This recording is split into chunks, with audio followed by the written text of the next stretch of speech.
Good morning, students. In previous class, we already discussed about the steps of fibre into wool. किस तरह से process होती है fibre को वुल में कन्वर्ट करने के लिए। समझ में आ रहा है? There are 6 steps. डन। चलो एक बार हम डिस्कस कर लेते हैं। The process of fibre into wool can be represented as follow: shearing, scoring, sorting, then after cleaning of burrs, then after dyeing and rolling। Shearing में क्या करते थे हम कि हमें कोई भी मतलब कि मान लो कि एनिमल्स है जो हमें फर प्रोवाइड करते हैं, हेयर प्रोवाइड करते हैं, उनको शेडिंग करना मतलब कि उनको पालना, अच्छे से उनका ग्रोथ करवाना, ठीक है, अच्छे से खाना खिलाना। देन स्कोरिंग मीन्स उनका शेव करना, मतलब कि उनके जो फर है उसको क्या करना है, रिमूव करना है। शॉर्टनिंग मतलब कि हम क्या करेंगे कि अलग अलग जो भी उसके टेक्सचर के अकॉर्डिंग उसकी कैरेक्टरिस्टिक जो फर है हमें मिले हेयर, ठीक है, बंच ऑफ हेयर, उसको क्या करना है, शॉर्टनिंग करना मतलब अलग अलग सेपरेट आउट करना है। Then cleaning of birds, clean करना है उन सबको। देन डाइंग, लो उसके बाद उसको डाई करना है, जिस तरह से हमें जैसे जैसे कलर हमें चाहिए उस तरह से डाई करना है। देन रोलिंग, उसके बाद रोल्स क्रिएट करने हैं, किसके, तो थ्रेड्स के। चलो फर्दर टूवर्ड्स ऑक्यूपेशनल हैज़ार्ड, मतलब कि ऑक्यूपेशनल हैज़ार्ड मतलब कि हम जहाँ पे काम करते हैं, ऑक्यूपेशनल मतलब समझ में आ रहा है कि हमारा जो व्यवसाय है, व्यवसाय मतलब कि हमारा जो बिजनेस है, ठीक है, बिजनेस में जो हैज़ार्डस मतलब कि हमारे लिए हानिकारक है। सपोज़ मान लो कि अगर मलेरिया है, ठीक है, then chikungunya, they are the hazards like mosquitoes, मतलब कि वो मॉस्किटोज़ के अकॉर्डिंग हमें क्या होता है तो डिसीज़ क्रिएट होते हैं। बट या ऑक्यूपेशनल हैज़ार्डस मतलब कि हम कहीं कोई जगह पे काम कर रहे हैं और वो जो हम काम करते हैं उसकी वजह से हमें डिसीज़ क्रिएट होते हैं, मतलब कि हम बीमार पड़ते हैं।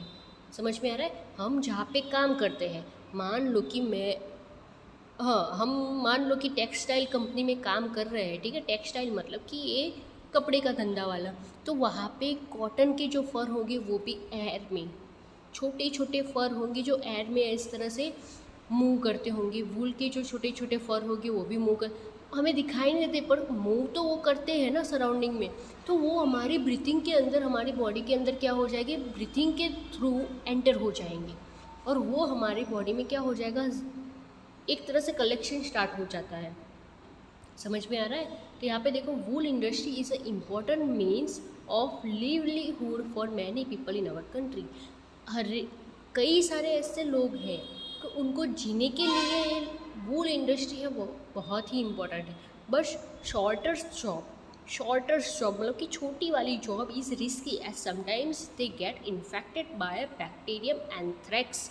बैक्टीरियम कौन सा है, एंथ्रेक्स, और उसकी वजह से वो लोग क्या हो जाता है, इन्फेक्टेड हो जाए उससे, विच कॉजेज अ फटल ब्लड डिसीज़।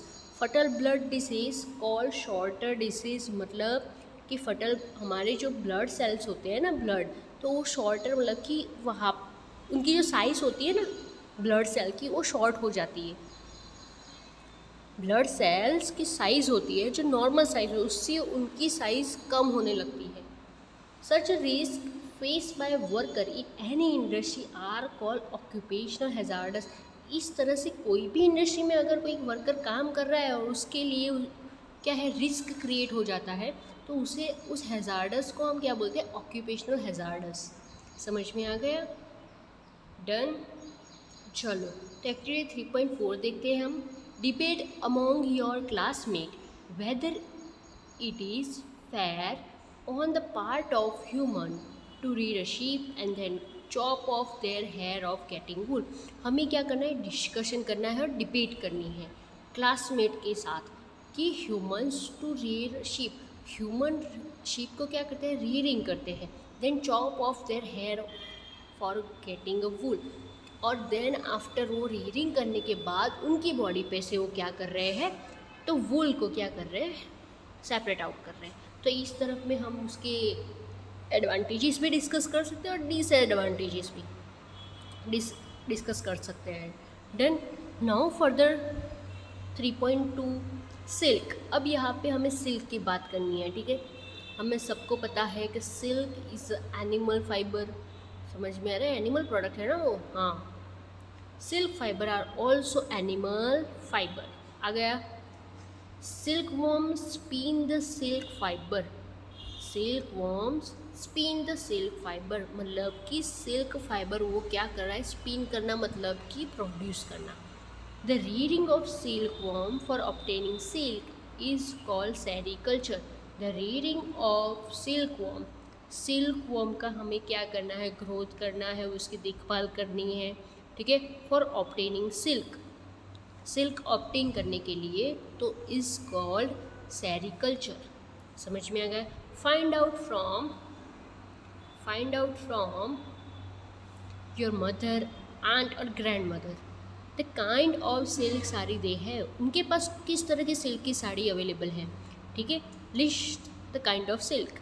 अलग अलग सिल्क होते हैं, अलग अलग टेक्सचर के अकॉर्डिंग उसके टाइप्स होते हैं, तो हमें क्या क्या लिस्ट आउट करना है।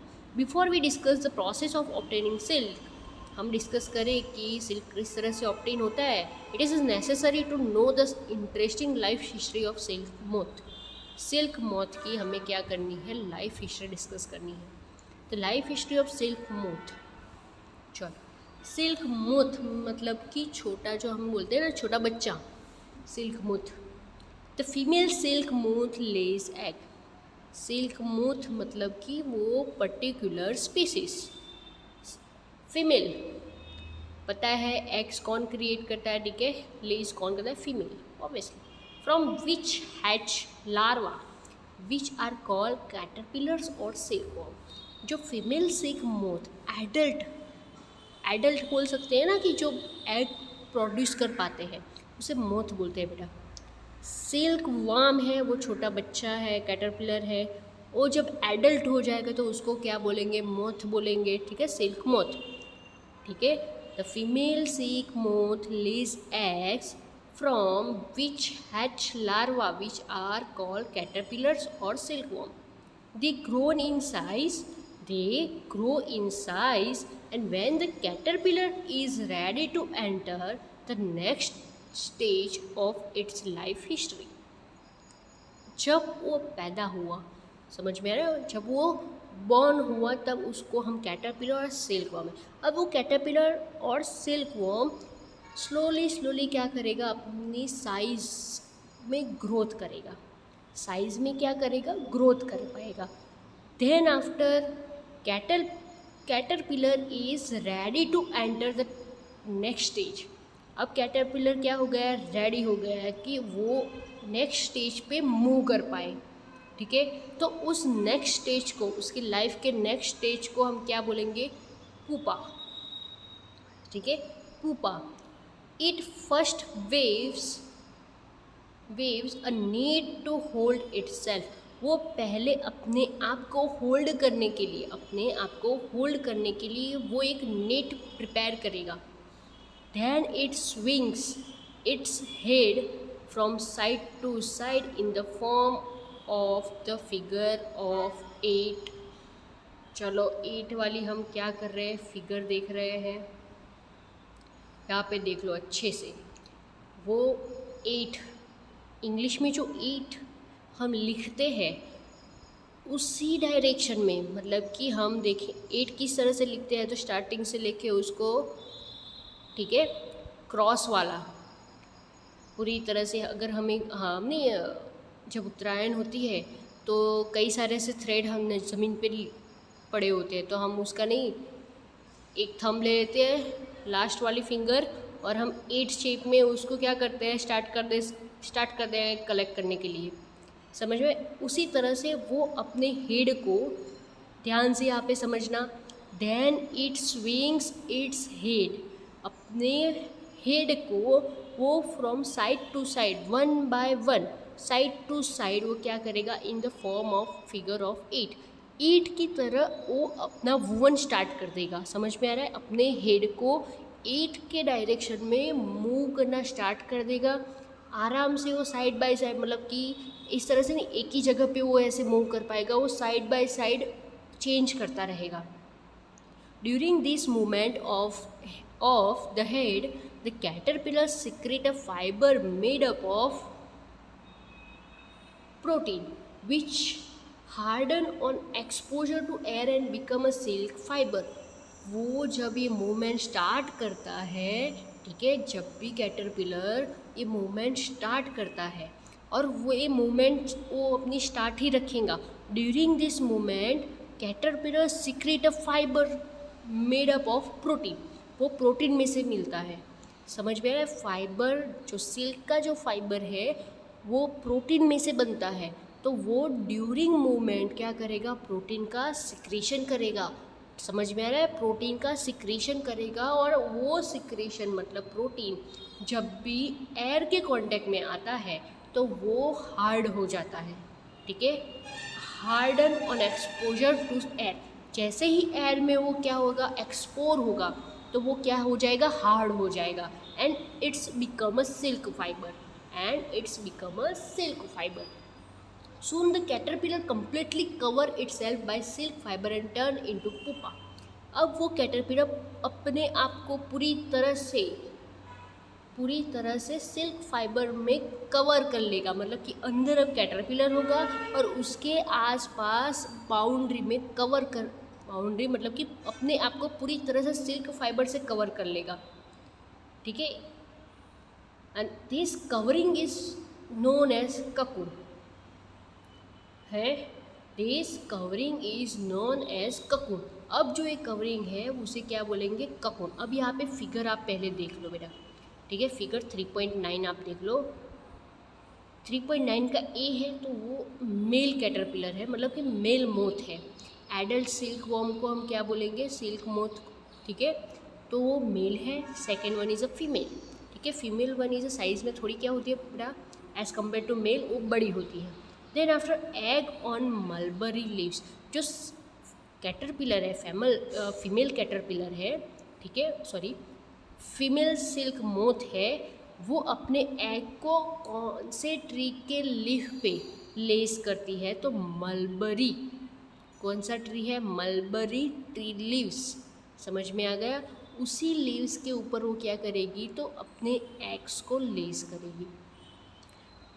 डी वाली फिगर है वो देख लो, आफ्टर ग्रोथ सिल्क वॉर्म में कन्वर्ट हो गया। ककून देखो आप, वो अंदर का जो पोर्शन है बीच वाला, वहाँ पे सिल्क वॉर्म प्रेजेंट है और आसपास उसने क्या किया है, कवरिंग किया है सिल्क फाइबर से, और this formation is called cocoon. ठीक है, now last one is cocoon with developing moth. अब वो मोथ मतलब कि सिल्क वॉर्म था, कैटरपिलर था, वो अब मैच्योर हो गया है और मोथ में कन्वर्ट हो गया है। समझ में आ रहा है? The further development of a pupa into moth continue inside the cocoon. Cocoon के अंदर ही पुपा किस में कन्वर्ट हो जाता है, मोथ में कन्वर्ट हो जाता है। समझ में आ रहा है? पहले जब silk moth, female silk moth ने एग्स को प्रोड्यूस किया, कौन से लीफ पे, तो मलबरी लीफ पे। ठीक है, देन आफ्टर वो अपने आप को क्या कर पाएगा, तो ग्रोथ करवाएगा। ग्रोथ होने के बाद जब वो रेडी हो जाता है लाइफ के नेक्स्ट स्टेज में जाने के लिए, तो उसको हम पुपा बोलते हैं। ठीक है, पुपा में कन्वर्ट होने के बाद जो सिल्क वॉर्म है वो क्या करने लगेगा, तो 8 शेप में अपने हेड को मूव करना स्टार्ट करेगा।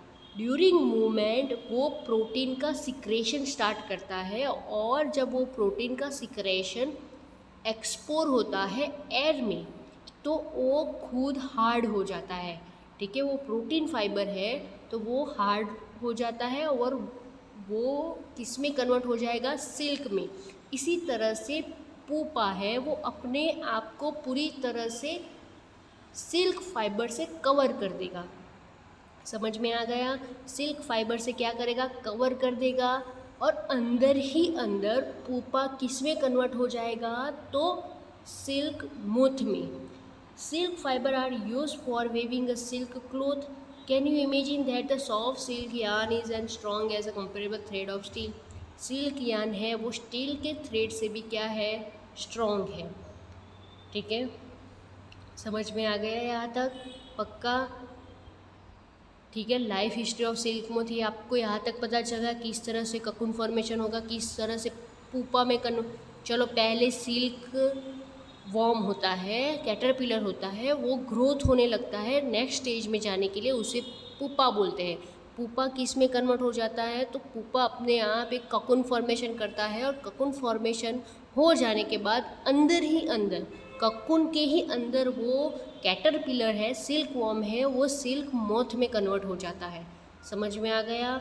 चलो तो आगे जो नेक्स्ट एक पैराग्राफ है, the silk yarn thread is obtain from the cocoon of a silk moth, वो पैराग्राफ हम कल नेक्स्ट लेक्चर में हम क्या करेंगे, डिस्कस करेंगे। ठीक है, यहाँ तक आपको समझ में आ गया? डन? पक्का? चलो, so we will meet tomorrow with this further topic. ठीक है, further paragraph. Done? Thank you.